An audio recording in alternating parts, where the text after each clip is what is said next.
If you have a small John Deere tractor that uses the little hood latch where you slide your key or a screwdriver in there to open, and you're frustrated with it because it's just awkward to do, you may want this new product I'm offering.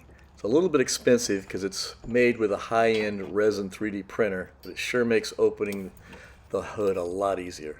Check it out. I don't need to talk anymore. The video speaks for itself.